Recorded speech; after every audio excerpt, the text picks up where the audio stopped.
আসসালামু আলাইকুম। আপনারা কেমন আছেন? আমার আপু আজকে ডাবের পুডিং বানাবো। দুইটা ডাব নিয়েছি। ডাবের মুখে অংশ কেটে এখন ডাবের পানি নিয়ে নিচ্ছি।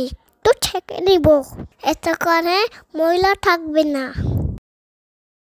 এখন ডাবের সাইডগুলো তুলে ফেলবো। এখন এগুলোকে সাইড করে নিব। এখন ডাবের পানি চুলায় বসিয়ে দিয়েছি। মিডিয়াম আছে, চামচ চিনি দিয়েছি, একটু নেড়ে নেব। 2টা চামচ আগার পাউডার দিয়েছি, নেড়ে নেব ভালো করে।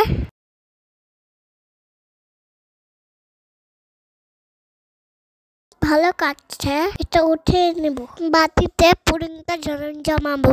ঢেলে নিয়েছি। এখন উপর থেকে নারিকেলটা দিয়ে দিব, মিশিয়ে নিব। নরমাল স্পিচে 2 ঘন্টা রেখে দিব, এটা সেট হয়ে যাবে। তো আমাদের পুডিংটা তৈরি হয়ে গেছে। অনেক সুন্দর হয়েছে, অনেক মজা হয়েছে। আমি তো অনেক মজা করে খেয়েছি। তোমরা অবশ্যই ট্রাই করবা। দেখো এটা কি সুন্দর লাগছে।